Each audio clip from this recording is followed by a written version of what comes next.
مشرق وسطی میں جاری صورتحال تشویشناک شکل اختیار کر چکی ہے۔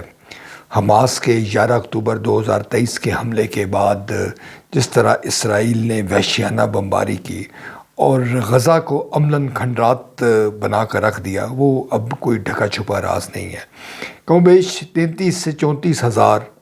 جو فلسطینی ہے، جن میں خواتین اور بچوں کی بڑی تعداد ہے، وہ شہید ہو چکے ہیں اور یہ شہادتوں کا سلسلہ جاری ہے۔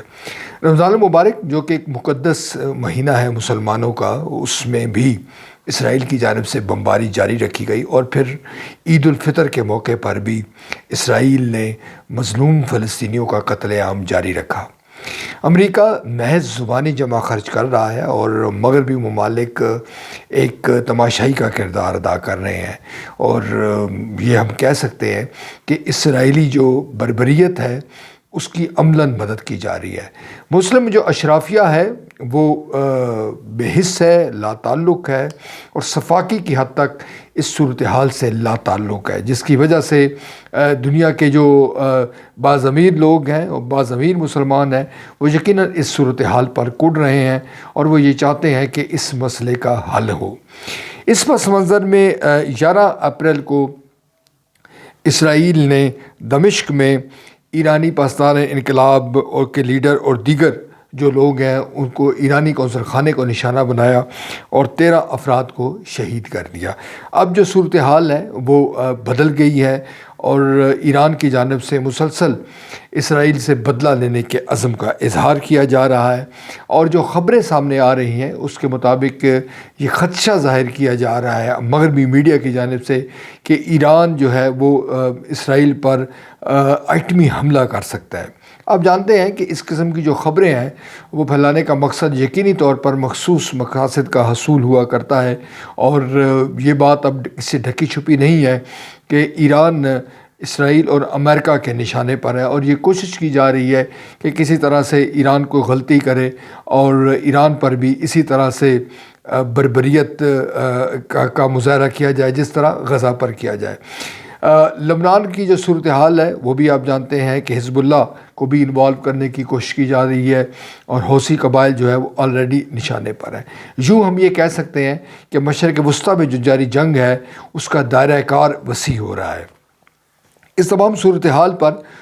روس اور جرمنی نے فریقین کو تحمل کا مشورہ دیا ہے اور یہ کہا ہے کہ اگر یہ صورتحال پھیلتی ہے تو اس کا فائدہ کسی کو بھی نہیں ہوگا۔ دوسری طرف امریکی وزیر خارجہ جو ہے وہ انہوں نے ترکیہ، چین اور سعودیہ سے ٹیلی فونک رابطہ کیا ہے، اپنے جو ان کے ہم منصب ہیں، اور ان سے کہا ہے کہ وہ اپنا اثر و رسوخ استعمال کریں اور ایران کو جوابی جو کارروائی ہے اس کے حوالے سے کنونس کیا جائے۔ دوسری طرف امریکہ نے بھی اپنے جو شہری ہیں ان کو یہ کہا ہے کہ وہ جو اسرائیلی علاقے ہیں جن میں یروشلم ہے، تل ابیب ہے اور دیگر جو علاقے ہیں وہاں پر نہ جائیں، اور ایران کی جانب سے جیسے کہ یہ کہا جا رہا ہے کہ کوئی بڑی کارروائی ہو سکتی ہے۔ یقیناً یہ جو صورتحال ہے اس نے تہران کو ایک امتحان میں ڈال دیا ہے۔ اگر تہران اٹیک کرتا ہے، اگر بدلہ لیتا ہے، تو یہ قوی امکان ہے کہ امریکہ اور اسرائیل تہران پر، ایران پر چڑھ دوڑیں اور اس کو جو بدی کا محور جو قرار دیتے ہیں اس کو عملاً نشانہ بنانے کی کوشش کریں۔ اگر تہران یہ صورتحال پر خاموش رہتا ہے تو اس کے نتیجے میں جو اس کے حامی جو گروپس ہیں جیسے حزب اللہ ہے، حماس ہے، حوثی قبائل ہیں، اور جو دیگر خطے میں جو متحرک جو گروپس ہیں،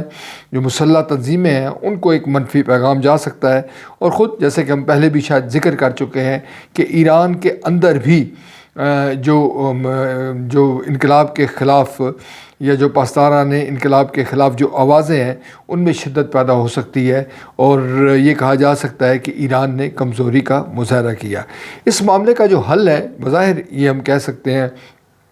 کہ اگر حماس کے خلاف جو اسرائیلی جہریت ہے وہ ختم ہوتی ہے اور یہ معاملات جو جاری صورتحال ہے اس کو افہام و تفہیم کے ساتھ حل کرنے کی کوشش کی جاتی ہے تو یقیناً ایران کو بھی ایک فیس سیونگ مل سکتی ہے اور ایران کے ساتھ بات چیت کا عمل شروع کر کے کسی نہ کسی شکل میں اس خطرے کو ٹالا جا سکتا ہے۔ بصورت دیگر اگر ہم یہ توقع رکھیں کہ یہ کارروائی جاری رہتی ہے حماس کے خلاف اسرائیل کی اور اسی طرح سے ایک بار پھر اگر اسرائیل جو ہے وہ ایرانی قونصل خانے کو جو مختلف ممالک میں ہے یا ایرانی مفادات کو ہٹ کرتا ہے تو اس کے نتیجے میں ایران بھی مجبور ہو جائے گا اور یوں جو صورتحال ہے وہ مزید پیچیدہ ہو سکتی ہے۔ بظاہر ہم یہ کہہ سکتے ہیں کہ ابھی تک امن کی کوئی امید نظر نہیں آ رہی اور اسرائیل بضد ہے کہ وہ حماس کے خاتمے تک، جس کی کوئی اس نے ڈیفینیشن بیان نہیں کی کہ خاتمے تک وہ اس جنگ کو جاری رکھے گا۔ اب تک ہم یوں کہہ سکتے ہیں کہ حماس کا نام لیا جا رہا ہے مگر عملاً فلسطینیوں کی نسل کشی کی جا رہی ہے جو کہ بدستور جاری ہے اور جو دنیا کے جو بھی امن پسند لوگ ہیں ان کو اس حوالے سے تشویش ہے اور اپنی تشویش کا وہ برملا اظہار بھی کر رہے ہیں، مگر جو صورتحال ہے اس میں کوئی ڈرامائی تبدیلی جو بہتری کی تبدیلی ہے اس کا امکان نہیں ہے اور جو ایران ہے وہ بھی امتحان سے دوچار ہے اور خطے کی جو صورتحال ہے وہ ایک بار پھر کسی ایسی جنگ کی طرف ہمیں لے جاتی ہوئی نظر آ رہی ہے جس کا جو نقصان ہے وہ یقینی طور پر فلسطین کو بھی ہوگا اور مسلم دنیا کو بھی ہوگا۔